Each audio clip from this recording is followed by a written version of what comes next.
Olá, está no ar mais um cenário aqui na sua Local TV, o seu canal 23 da NET. Nessa semana nós iremos falar sobre segurança pública. E para falar sobre segurança pública nós estamos recebendo com muito prazer o Dr. Fábio Cafisso, delegado de polícia. Dr. Fábio, é um prazer estar recebendo o senhor aqui. Prazer, Carlos. Estamos aqui para colaborar com essa renomada emissora. É um prazer enorme também estar aqui. Dr. Fábio é delegado de polícia há 23 anos, hoje é assistente da delegacia seccional aqui de Sorocaba, uma delegacia que engloba vários municípios da nossa região, tem um trabalho muito forte e reconhecido no estado de São Paulo. Primeiro vamos falar um pouquinho dessa coisa do delegado de polícia. Eu ouço muito, tenho uma relação com muitos delegados, eles falam que é uma vocação. Ser delegado é uma vocação? É mais que isso, Carlos, é um sacerdócio. Não é uma, não é duas vezes que temos que renunciar à nossa vida particular, familiar, para estar sempre presente e dar o máximo do profissionalismo para conter a violência, para fazer com que as apurações criminais sejam levadas a efeito com o melhor resultado possível. Então é realmente uma profissão delicada e pouca gente tem essa inclinação. Sorocaba está de parabéns, é uma cidade que foi aquinhoada com muita gente que tem muita inclinação para esse tipo de função.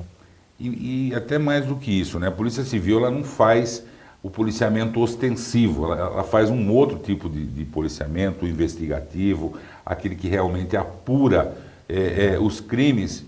E não é uma repartição pública normal, porque não tem um horário, né? O delegado, o investigador, o escrivão, é um momento que a profissão exige. Então, realmente esse doar, às vezes estar menos com a família e mais na delegacia, mais na rua, é um negócio que muda a vida do profissional, né?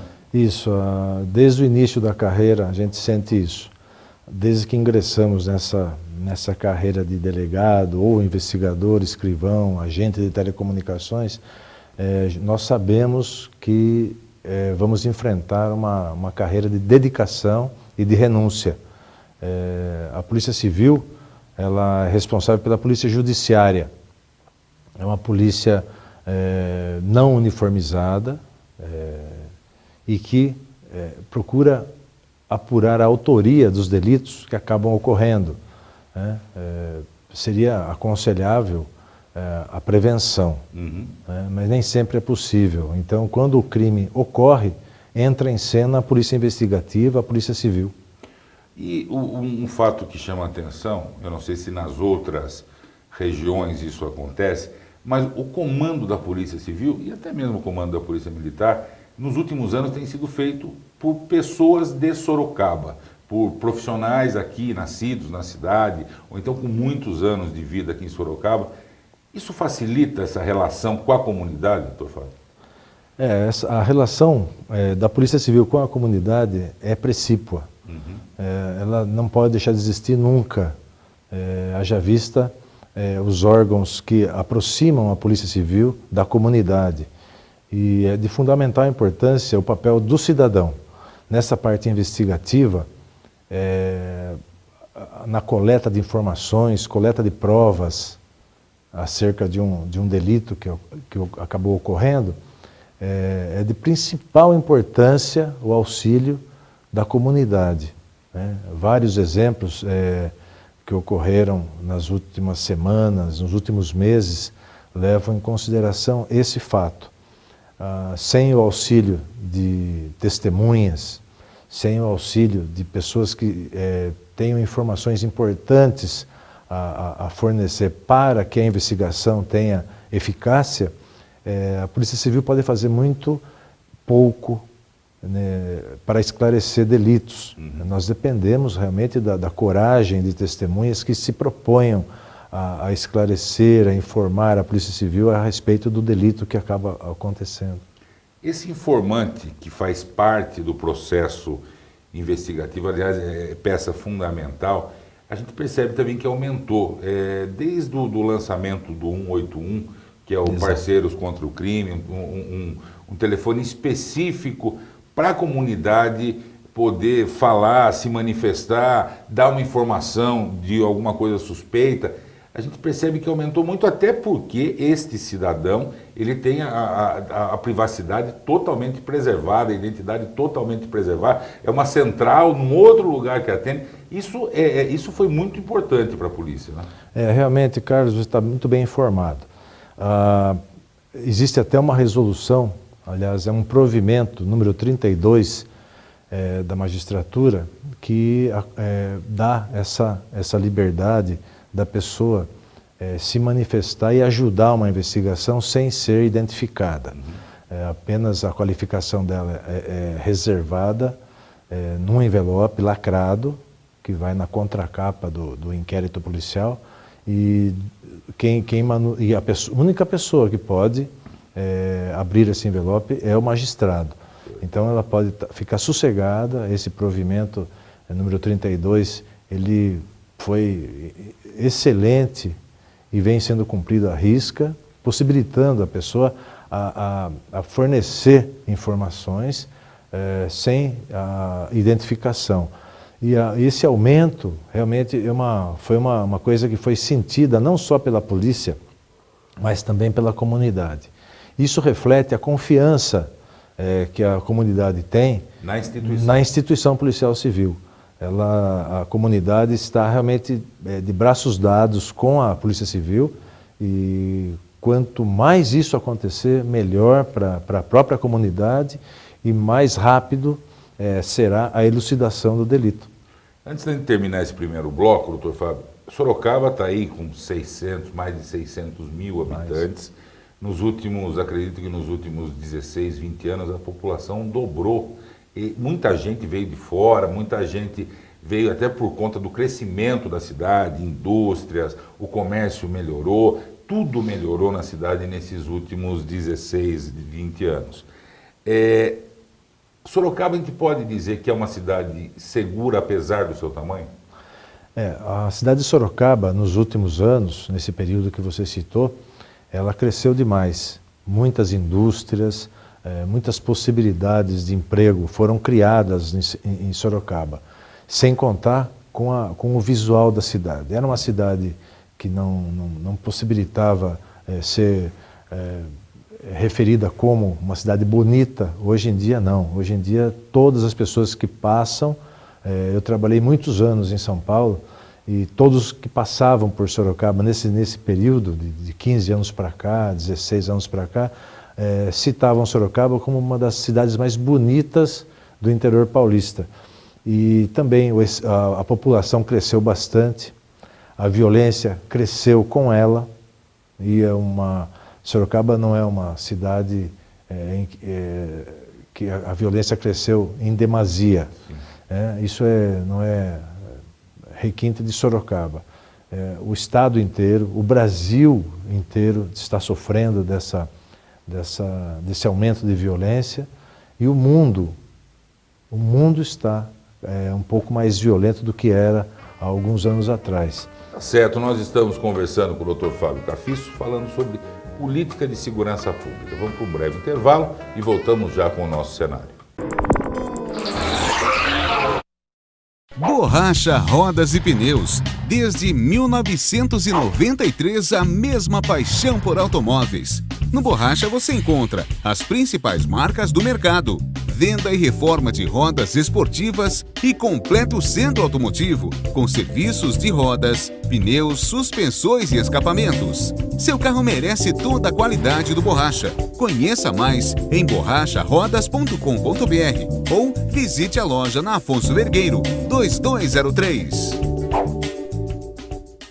Personalidades marcantes, irreverentes, gente da nossa gente. Daniel Perdiga recorda fatos e acontecimentos de sorocabanos que fazem história em nossa cidade.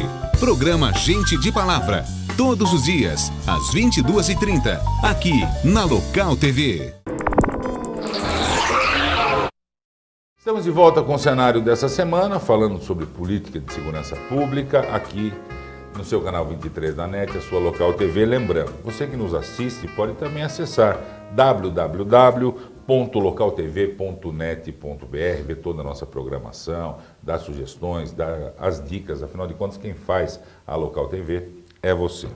Doutor Fábio, o senhor falou no final do bloco anterior que Sorocaba está num nível relativamente bom de segurança, porque a insegurança cresceu, os crimes aumentaram, é o preço do crescimento, é o preço do progresso. Algumas coisas características aqui em Sorocaba, roubos e furtos, como é que está? É uma coisa que tem crescido, é uma coisa que está sob controle? Como é que nós temos isso?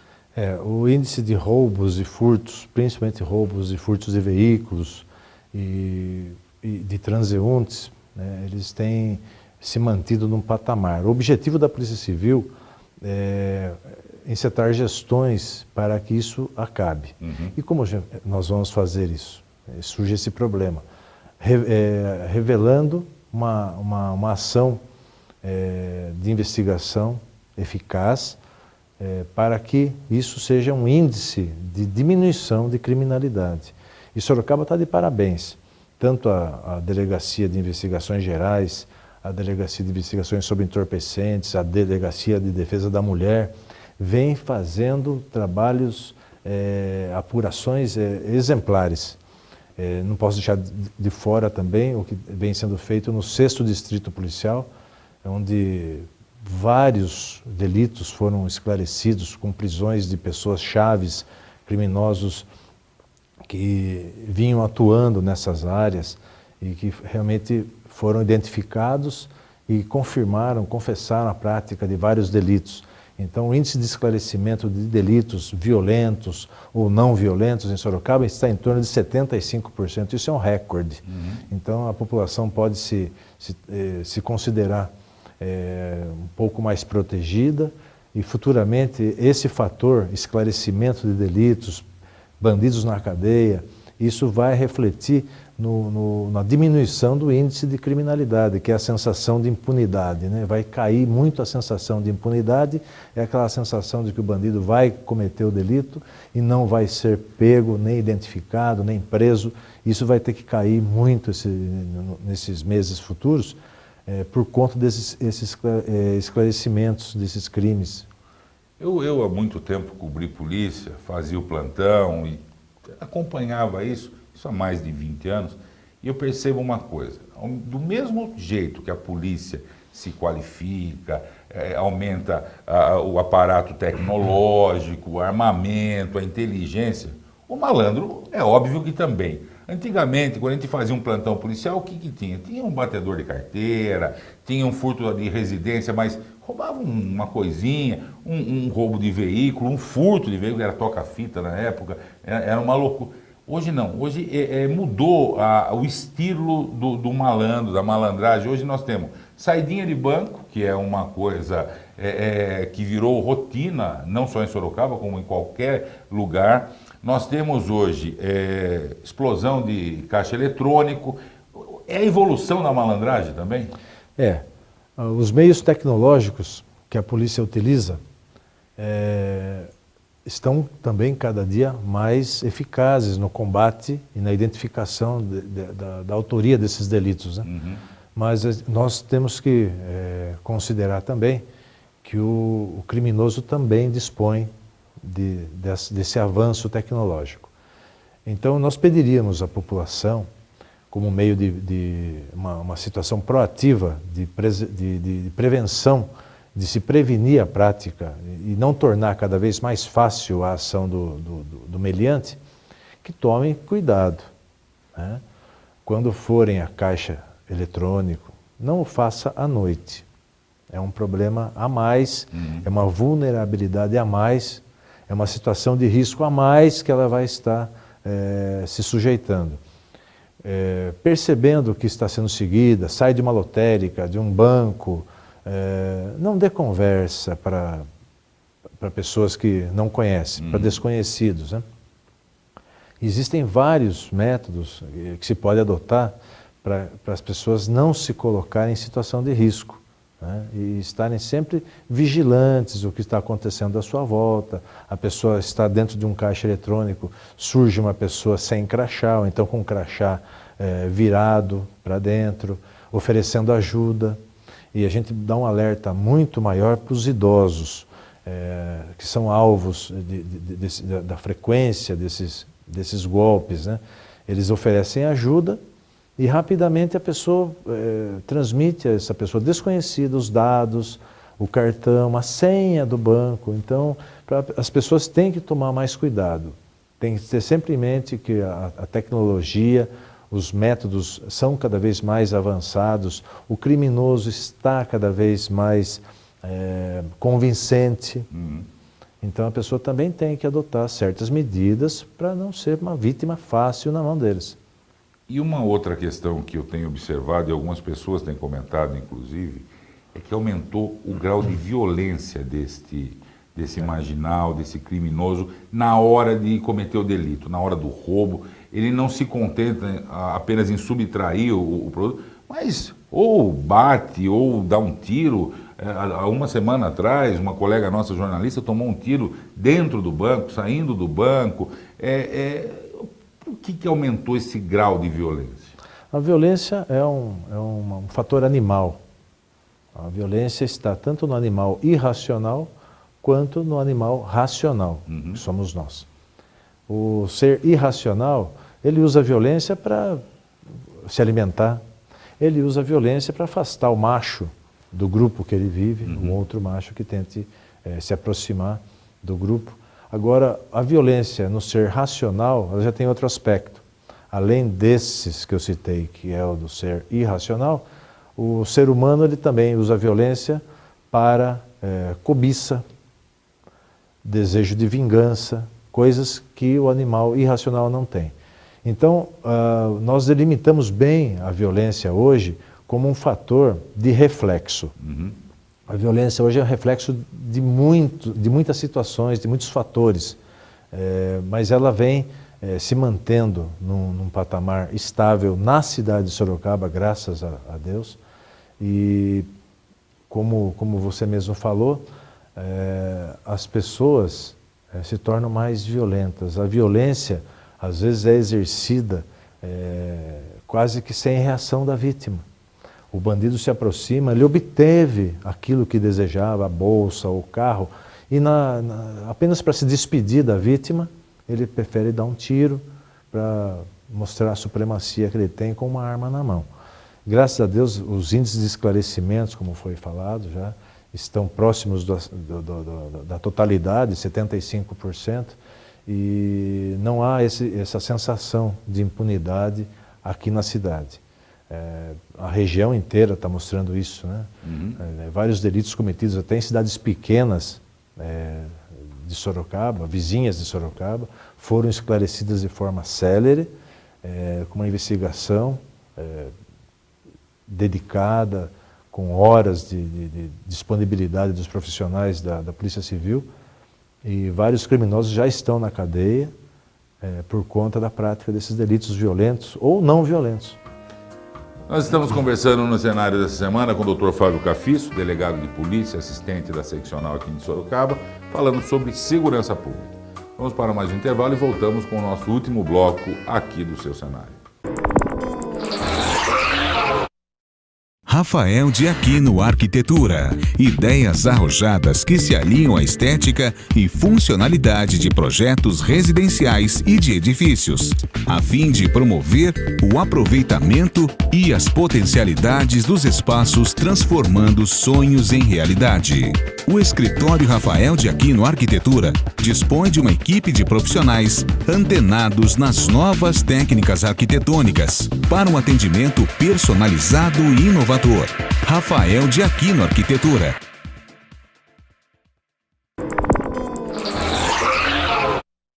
Estamos de volta com o cenário dessa semana, conversando sobre segurança pública com o Dr. Fábio Cafisso. A gente falou do furto, do roubo, da coisa mais corriqueira, né, que as pessoas estão mais acostumadas, se é que dá para se acostumar com isso.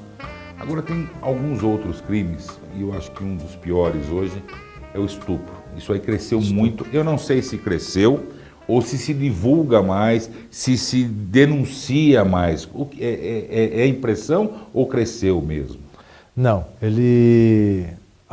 a par do crescimento desse crime, que é o crime mais chocante, sem dúvida nenhuma, é o crime mais execrável em apuração pela Polícia Civil, existia um fenômeno que ocorreu de 2009 para cá. Antes de 2009, somente a mulher poderia ser vítima de estupro. O homem seria, no máximo, vítima de constrangimento ilegal, importunação ofensiva ao pudor, mas a nova lei que deu a nova redação ao artigo 213 mudou a palavra mulher por alguém. Então, o homem hoje pode ser vítima de estupro. Não é mais o constrangimento que ele passava anteriormente. Partindo desse pressuposto, temos que considerar que era para ter dobrado. Sim. Né? Não dobrou. Então, a confiabilidade na Polícia Civil e nos órgãos de apuração criminal, o Judiciário, o Ministério Público, faz com que as vítimas realmente denunciem os casos de que são vítimas, né?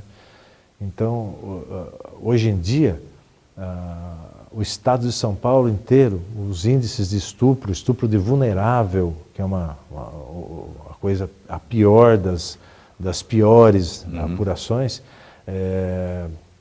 tem aumentado por conta dessa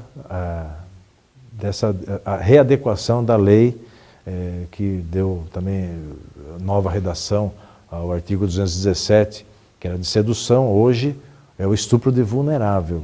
Acontece que tudo que era registrado como outros delitos, hoje é registrado como estupro. Englobado como estupro. Qualquer ato libidinoso que se pratique com uma criança, um adolescente, hoje é estupro. Não é um constrangimento, não é nada. O atentado violento ao pudor. O atentado violento ao pudor hoje é estupro também. Então, grande parte desse aumento dos registros de estupro se deve à nova lei que surgiu em 2009. Agora, em contrapartida a isso, eu percebo, e isso me incomoda muito, até por fazer parte de uma categoria, que é a imprensa, né? Jornais televisivos ou jornais de rádio, jornal impresso, quando tem um crime desse, um estupro, principalmente de menor mesmo, dá um destaque, eu acho que às vezes maior do que eventualmente aquilo poderia ter. Por exemplo, coloca lá, fulano estuprou uma criança de 4 anos.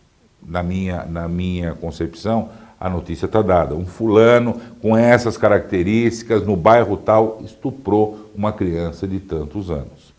Mas aí coloca a mãe da criança falando, a irmã da criança falando, cria-se uma situação que eu entendo que não auxilia muito a polícia, nem no esclarecimento do crime, nem nada. Isso incomoda vocês também da polícia?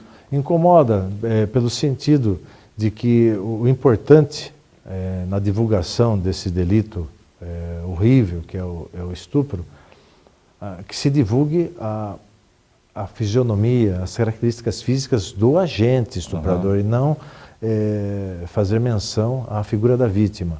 Eu tenho alertado a todos os órgãos de imprensa que nos procuram na seccional a deixar isso de lado.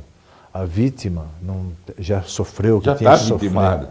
Ela já sofreu o que tinha que sofrer, então que se noticie então a qualificação, as características do agente em determinado bairro.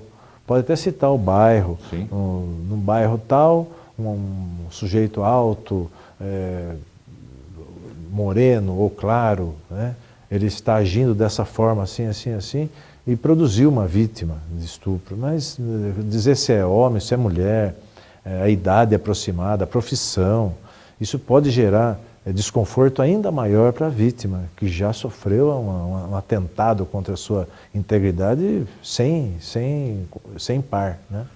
A gente está chegando quase no final, mas tem um outro assunto que também está sendo muito debatido em todos os locais, que é a questão da redução da maioridade penal. Hoje, a quantidade de crime que se noticia, que é feito por menores, principalmente menores de 16 anos, aquela coisa toda, parece que só tem menor cometendo crime.